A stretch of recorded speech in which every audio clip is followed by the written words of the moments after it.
and welcome to episode 13 of Tutor Chat. So we have got a really juicy topic for you today. This is something that we get asked about all of the time. Every year, every point in the year, we get a parent asking us about this. And it's all about when should you start preparing for your 11 plus exams. I think this is the golden question for so many people who are just starting out on the journey or just thinking about it. So we've sort of put together a few ideas that we wanted to share with you just to kind of, I guess, help answer this question and give you a little bit more to think about. And at the end of this episode as well, make sure you stick around because I'm going to be sharing with you three sort of our main tips, I guess, on what we think that you should be doing when you first start and sort of making the decision of when you're going to start your preparations as well. So yes, I'll pass over to Lucy first of all so we can start going with our hints and tips for you. Thank you very much, Helen. So yeah, as Helen said, this is the golden question. I think if we had a penny for every time we've been asked this by someone, we would be very rich. And the truth is, the answer is there is no definitive time frame. Obviously, it's nothing ridiculous, as in like we're going to start preparing in reception. It's more, you know, it's subjective to each child. It's thinking about your child and how, I guess, how they are coping at school and how they're kind of progressing through the curriculum. And as a parent, you will know your child better than most. So you'll be able to tell, you know, whether your child feels like on top of everything, if they feel confident with things, if they find things easy. And that's almost like a good pointer towards the 11 plus. If they're finding things, you know, they're working at quite a pace through their schoolwork and they're finding it manageable, they find it quite easy and not too challenging, then yeah, absolutely start thinking about the 11 plus, especially if you're close to grammar schools or, you know, you've got your eye on like an independent school or something. So, but yeah, absolutely subjective. And I think to add to it as well, like a lot of people will sort of say to us, like, you know, but what year group, what's the best year group to start in? So I mean, look, if we work through the years, like for us in terms of the tuition that we provide, we tend to start with students who are in year 4. We do have a couple of students who come to us in year 3 who are sort of like quite high level and doing really well in year 3, but I think our general kind of assessment is that year 4 is a good time to start at least talking about the 11 plus to the kids and starting to prepare them for it. But look, at the end of the day, I think most of us, you know, when we're putting our kids into primary schools, there is that little thought as well of the local secondary schools. You know, for a lot of us when we move house and things, it's a big consideration of postcodes and where we're moving to. Kind of the reality, isn't it really, of these things? Yeah. So, you know, I think having the 11 plus in the back of your mind, if it's something you're interested in doing, is important, even from as early as reception or year 1, because ultimately, like, we want your child to be, as Lucy says, really confident, doing really well at school. Like that for me is the marker of whether a kid is ready to do the 11 plus. Like, do they enjoy learning? Are they willing to do a bit of extra work? Because like it is a lot of extra work. Like we are trying to get your kids academically sort of 1, maybe even 2 years ahead of themselves. Like about a couple of weeks ago, I was helping a child who, one of our students had got through to the second round of Henrietta Barnett's. That was really exciting. And we were doing some practice papers together. And, you know, I used to be a GCSE teacher, and oh my goodness, some of the questions that we were looking at were the kind of things that I was doing with like my older secondary school students only a few years ago. So, you know, we're potentially asking a lot of kids who are really young, but like in my experience, the kids are, it's hard work, it's tiring for kind of everyone involved, but the kids are able to do it as long as they're willing. So I think the kind of main point I'm coming to here is that if you can get your kids to kind of love learning, be really invested in the whole process, then no matter what point you start the 11 plus from, if your child is always sort of academically a little bit ahead of themselves at school, the 11 plus process is going to be a lot easier for you as well. Whether you're starting in year 4, which personally I think is a great time to start because you gradually start building up. But we were saying, weren't we, Lucy, a minute ago, I spoke to a family earlier who were starting year 5 and they were saying to me, are we too late? I'll say no, definitely not. Like now, like, you know, don't leave it too late in year 5, but why not, like, go for it now. It's all about just the pace at which you're willing to work at as well, I think. Yeah, definitely. And I think as you know, families at home, and especially in this climate, I think there are so many factors that come into it.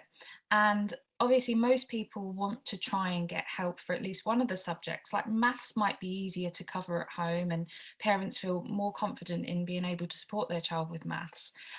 When it comes to English, it's entirely different because it's so ambiguous, and you know there are so many different techniques and styles of writing, and um, you know, so many things to explore. So when it does come to English, usually parents are looking for outside help. They're looking at tutors. They're looking at, you know, any kind of support that they can get for their child.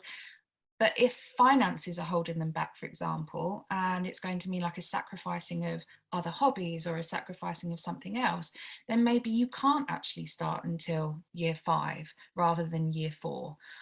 So, you know, don't kind of feel the pressure to get on this conveyor belt in year 4 if you can't, because it's, you know, ultimately you will make it work. Whatever you would like to do for your child, you'll make it work. You'll find a way of getting it done. And And yeah.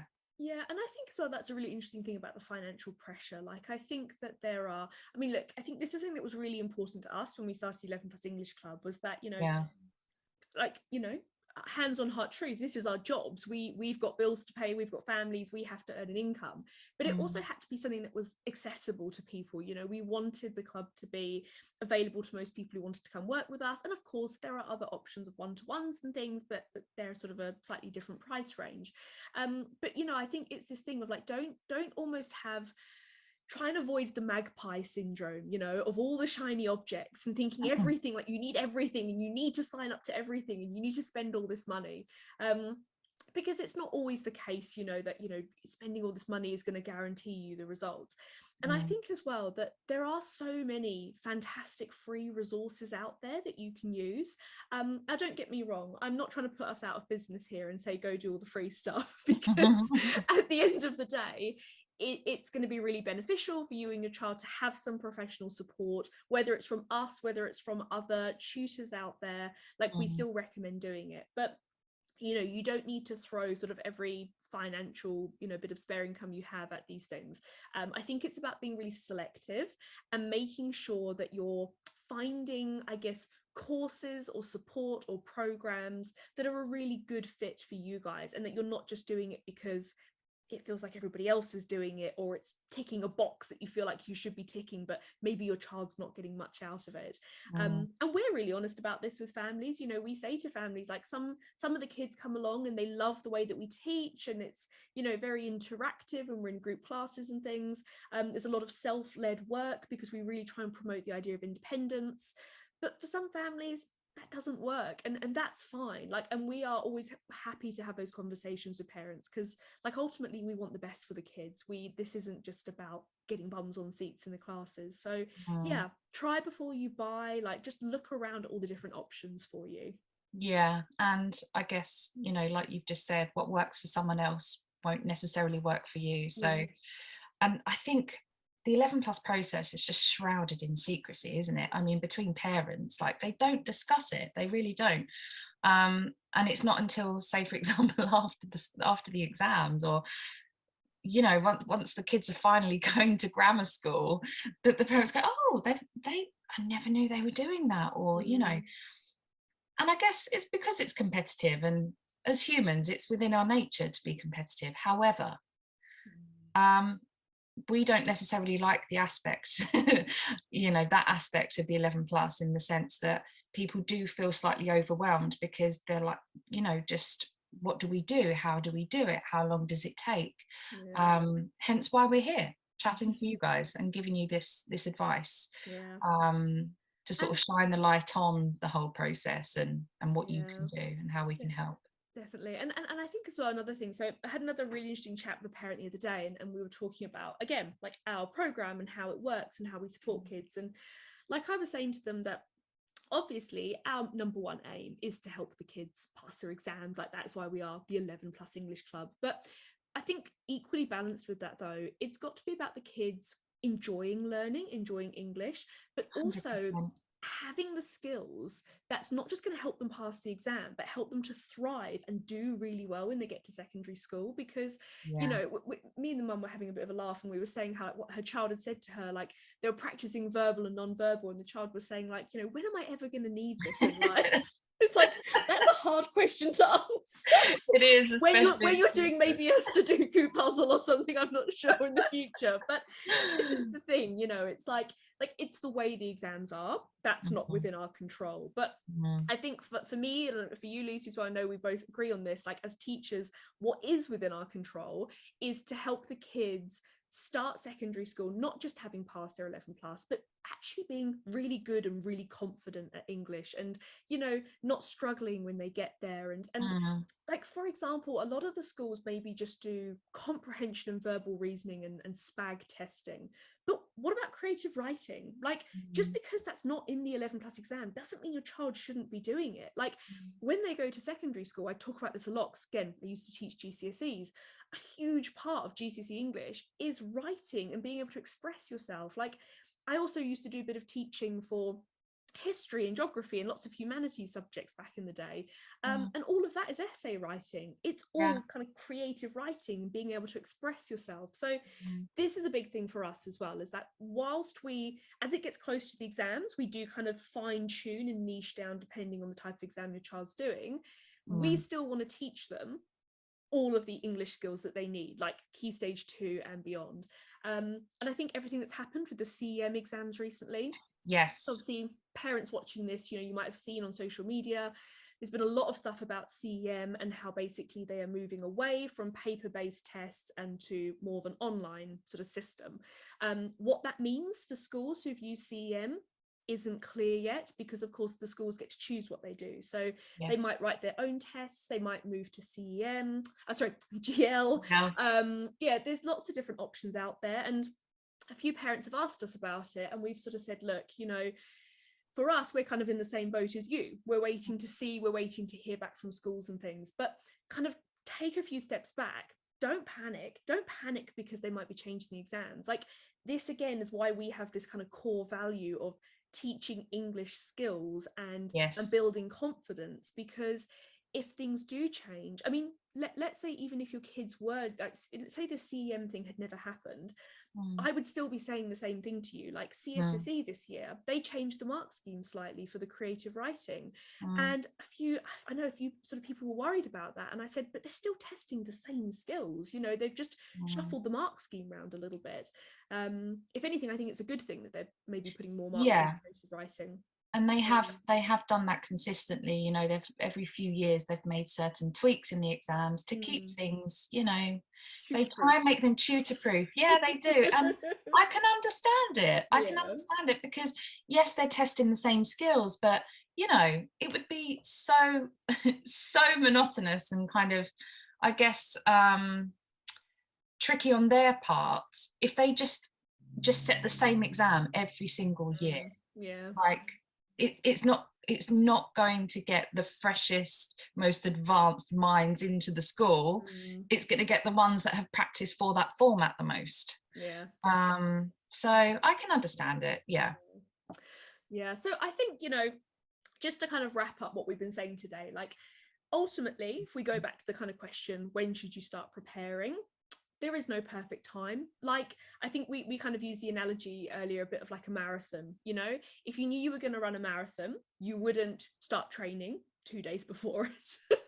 But then necessarily maybe 3 or 4 years before it might be a bit extreme. So it's one of these things, it's like giving yourself, knowing your child, giving them ample time that they might need. So if your child's in year 3 at the moment and they're maybe a little bit behind, or they, you know, they're not as confident with maths, or they're not as confident in English, spend this year now till the end making sure they are fully secure with that kind of year's work, that curriculum, and then start looking at nudging them up. You know, if your child's in year 4, perfect, definitely start talking to them about the 11 plus, start sort of preparing them for this idea that, like, in year 5 the workload's probably going to increase a bit. help them to understand that they need to start getting a bit ahead of at school, you know, Mm. sell it to them, tell them this is going to make school so easy for you, because if you get ahead, you know, you're going to be in the top sets, the work's going to feel easy, like there's not going to be any pressure there. You know, and if your child's in year 5, you're not too late. Even if you're sat here watching this now, maybe you're watching this in a few months' time after we've recorded this, and you've only just started thinking about preparing for it. Like, don't panic, because that stress isn't going to help you. Instead, like so kind of going into our top tips now, the 3 top tips we have for you is, we really recommend you find a program that kind of helps you to work through the preparations methodically. Now, of course, mini sales pitch, this is what we can do for you from an English point of view. So we have like kind of a framework that we get the kids to work through. So we have like 10 steps for comprehension, 10 steps for creative writing. And the idea is you could do those 10 steps now, beginning of year 5, year 4, you could do them in 6 months' time. But either way, you're going to finish those steps and you're going to have explored all of the different types of questions that you might get asked. Now, in an ideal world, you're then going to do lots more practice around that. And that's what we also do in our weekly masterclasses, is we just practice all these different skills. But at least having a kind of methodical way to work through things can help you as parents as well to have a bit of a checklist to see, like, have we ticked all the boxes? Like, have I given my child the best chance, basically? You know, are they going to be okay with the questions that they might get faced? The next one was, in terms of the practice that you do, make sure you keep revising it, because again, you go through so much content in the 11 plus process. It's really easy to kind of, I mentioned that checklist, like it's really easy to have that checklist and just be plowing through it. But of course, you know, the poor kids, we're giving them so much information. Their poor brains are quite overloaded. And, you know, they might have learned about, let's do an English example, subordinating clauses like a few months ago, but test them on it in 6 months' time and they might totally forget it, and it'll almost feel like they're starting again on that kind of checklist. So again, this is why inside our membership, with the way we created our program, was that we do assessments at least once a term, we have quizzes, so again, the kids are always practicing the materials that they're learning so that they don't forget them, essentially, and it sort of keeps the confidence up. I think the last one, Lucy, would you like to do the last one? Yeah, of course. So it's all about finding the fun in study. I know that's kind of cliche, isn't it? Like, you know, learning by having fun, or, you know, it's ultimately the goal for children. Children are all about fun-led activities and games and quizzes and competitions. They absolutely love it from a young age. So if you can find the fun within the studies, it will help benefit your child, their overall mindset. And, you know, if you're relaxed, your child will pick up on, you know, that calmness surrounding the process. The worst thing you can do is, you know, last minute panic. This is what you have to do. You have to do this every night now, 2 hours, da da da. It's just too much. That, you know, it's not going to necessarily guarantee the right results. So yeah, find the fun and also maintain balance. And we talk a lot about balance, and it's no different to us as adults, you know, work-life balance and finding balance within life, everyday life, studies and chores and clubs and schoolwork. There's a lot there that we contend with. So find the balance, don't overdo it. And just keep nice and calm and plow through. Yeah, and keep that enthusiasm for learning, isn't it? It's you know, we don't want it so they get to the end of like the 11 plus and then feel totally burnt out and feel like, oh, I can't bear the thought of another textbook again. Because exactly. You know, secondary school, it's a huge jump, there's a big workload change for them. So and we always say to people, preparing for the 11 plus is going to help either way, whether you pass or don't pass. It's going to help your child to kind of learn a good work ethic, hopefully, of like, you know, putting in all that extra time, seeing how, you know, they'll be progressing at school. It'll get them ahead academically, so whatever secondary school they go to, if it's not a grammar school, they might still be in the top sets. And let's be honest, there aren't enough grammar schools, and there are a lot of kids who should get places in them, but there just isn't the numbers there. So those kids have to go somewhere. they go to the other local schools, and that's where you kind of get your top sets. And you know, they sometimes even refer to them as like grammar streams and things like that. So that's the aim.